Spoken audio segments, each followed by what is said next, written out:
एवढं सगळं काम सोडून एवढं रेडी होऊन आम्ही कुठं गेला असेल बरे ते सांगतेच तुम्हाला. पण त्या अगोदर बघा इथं भैया या सगळ्यांना घेऊन गेलेत आणि नंतर मला एकटीला घ्यायला आले होते.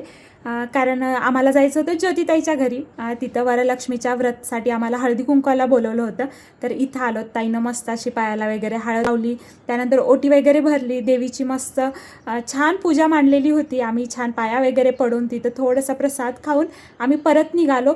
जाताना आम्हाला काही ऑटो भेटला नाही आणि चलत चलत मग पोहोचलो नेक्स्ट ठिकाणी, म्हणजेच वरलक्ष्मी व्रत अजून एका फ्रेंडच्या घरी होतं. तिथं आलो.